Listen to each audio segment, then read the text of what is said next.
Para esse argumento que nós vamos comentar agora, eu usei muito essa Torá que eu adquiri recentemente. Eu já mostrei aqui em outros vídeos, mas ela tem o Pentateuco, traduzido do escrito original hebraico, com comentários de rabinos e pesquisadores da cultura judaica e dos povos do Oriente Médio, dos beduínos e do seu estilo de vida. Traz comentários aqui embaixo. Eu falei até sobre James Kugel, que eu até comprei o livro dele, que essa mesma Torá, ela aponta no final como referência de pesquisa do comentário dele, mas ela faz aqui alguns comentários sobre essa diferenciação do homem e do animal como almas viventes, e o seu corpo e o seu fôlego, né? As suas almas com destinos diferentes. E o mais interessante é que o Antigo Testamento sempre vai tratar alma e espírito como sendo a mesma coisa. Inclusive, quando você traduz ali o alma vivente de Nefesh, ele vai colocar, entre outras características do Nefesh como sinônimo, ele vai colocar gosto, sentimentos e emoções, que são características atribuídas para a alma e não para o espírito, né? Os tricotômicos, eles vão defender essa ideia de que o homem é corpo, alma e espírito. Nós vamos falar sobre isso num episódio específico, né? Até as Assembleias de Deus usam muitas doutrinas que o próprio Meyer Pearman, ele traz nesse livro Conhecendo as Doutrinas da Bíblia, e ele vai dedicar aqui especificamente a doutrina do homem e vai diferenciar corpo, alma e espírito, e vai deixar muito claro que a alma aloja as emoções, o gosto, os sentimentos, enquanto o espírito é a conexão que conversa exclusivamente com Deus.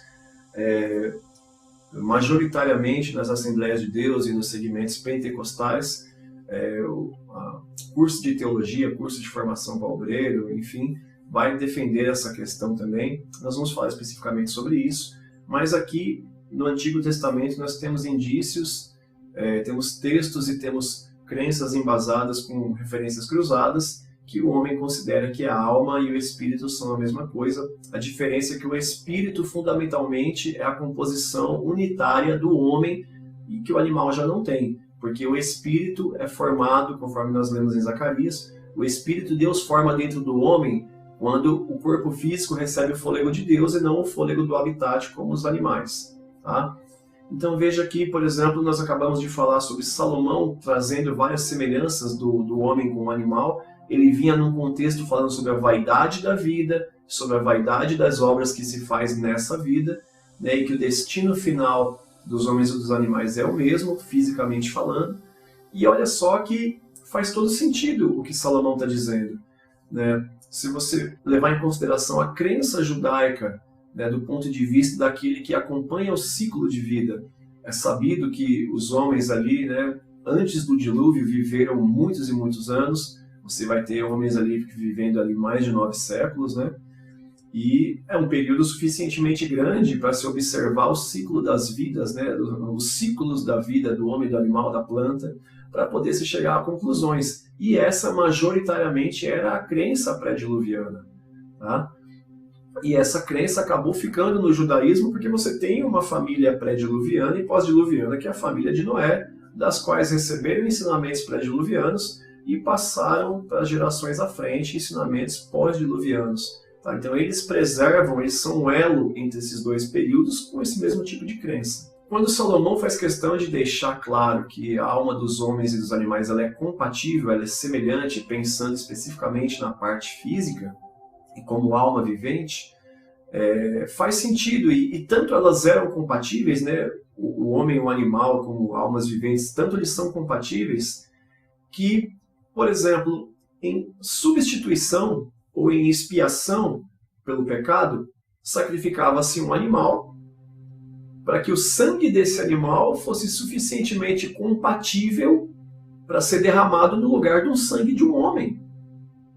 Então veja que o conceito da expiação pelo pecado, do sacrifício, do derramamento de sangue, tanto fisicamente e como ser, como alma vivente, animais e homens são compatíveis, que por expiação do pecado, no sacrifício de substituição, o sangue animal é suficiente para não ser derramado o sangue do homem. Tá? Então, veja que o homem pecou, então ele tinha que pagar com o seu próprio sangue, né? Porque A vida da carne é o sangue, o nefesh.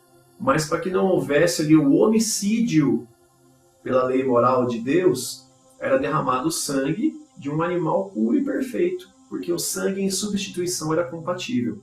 Tá? E aí, vamos ler o famoso texto que eu tenho mencionado tanto de Levítico 17, que diz assim, Levítico 17, 11, Levítico capítulo 17, versículo de número 11, diz assim, porque a vida da carne está no sangue, pelo que vou-lo tenho dado sobre o altar, para fazer expiação pelas vossas almas, porquanto é o sangue que fará expiação pela alma. Tá? E aqui você vai ter esse vida e você vai ter esse alma traduzidos por nefesh, que é o que nós mencionamos anteriormente. E aí veja que, segundo o Strong, ele é aplicado com diferentes definições em sinônimos, como, por exemplo, uma alma, um ser vivo, uma vida, um eu, uma pessoa, e aí entra desejo, paixão, apetite e emoção, características atribuídas à alma, segundo os tricotomistas. Mas veja que é a vida como essência, é o ser, um ser vivo, tá? E ele vai mencionar um eu, uma vida, tá? E aí, pela diferenciação de homens e animais, o homem é a imagem e semelhança de Deus e tem o fôlego de Deus e não o fôlego do habitat como matriz original, conforme os animais, segundo as suas espécies. Então, olha que interessante. Você vai ter comentários de Ellicott, por exemplo, entre outros eruditos, que vão mencionar o seguinte: a melhor tradução é porque a alma da carne está no sangue e não vida. Por que alma? Porque aqui vejo que o Levítico Deus está criando cláusulas para sacrifícios, por expiação, substituição.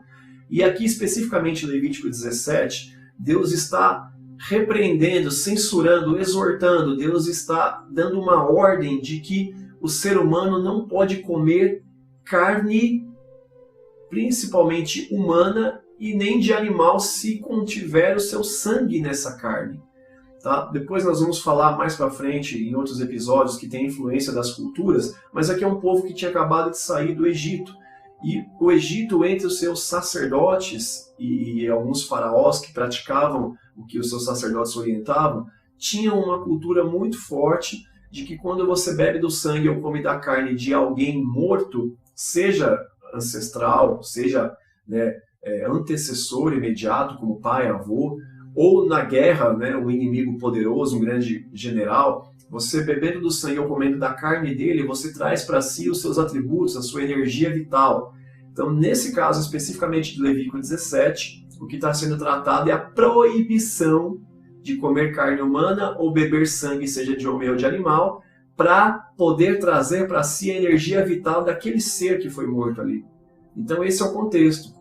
Então veja a diferença aqui, a explicação aqui é muito boa. A melhor tradução por cláusula seria você manter, porque a alma da carne está no sangue. Né? A palavra traduzida aqui como a vida da carne está no sangue, ela aparece na versão autorizada, só que no mesmo versículo ela aparece mais duas vezes, que é o nefesh. Tá? Em ambos os casos ela é traduzida como alma, mas erradamente ela é traduzida como vida no princípio. Então o correto é porque a alma da carne está no sangue, e depois vai falar porque a alma do sangue ela é oferecida em expiação pelas vossas almas. Então é uma cláusula. Então você tem que usar o mesmo termo, até porque em hebraico você vai ter nefesh nas 3 vezes, que se refere à mesma essência imaterial que é a alma. Tá? Parece até irrelevante, né, se a palavra em questão é traduzida como vida ou alma, só que é essencial que nesse caso, por ser uma cláusula, seja traduzido de forma uniforme, dentro do mesmo texto, porque são sinônimos no mesmo versículo, com texto imediato, referente ao capítulo 17, mas ao mesmo texto do verso 11. Tá? Aqui, princípios básicos de gramática, por coerência, né? Então, essa cláusula ela atribui a razão pela qual o sangue não deve ser comido. É uma ordem, então refere-se aos mesmos termos. Juridicamente é correto que se mencione o mesmo termo como alma. Tá? É o princípio da vitalidade, isso eles trazem lá do Egito, tá? Que constitui a alma da vida animal. Portanto, sangue e vida eles são usados indistintamente nas Escrituras. Não há diferenciação de sangue e vida, a saber, alma como sinônimo de sangue e de vida. Alma, sangue e vida são sinônimos, como a gente já falou. Tá? Por exemplo, o salmista exclamando em Salmo 30, verso 9, que proveito há no meu sangue? Ele está usando aqui o contexto de que proveito há na minha vida. Veja, sangue e vida são sinônimos, nefesh. Então, pela constituição do entendimento de vitalidade, é que tem essa proibição de comer da carne ou que tenha o sangue de um outro ser, para você não tomar a vida de um outro ser na sua própria vida. Por isso essa proibição, e Deus usa o nefesh, porque a vida da carne está no sangue, ou seja, porque a alma da carne está contida no sangue. Você vai ter exemplo, por exemplo, tanto em Jó quanto em Gênesis capítulo de número 4, que Deus fala para Caim, o sangue do teu irmão Abel clama a mim desde a terra.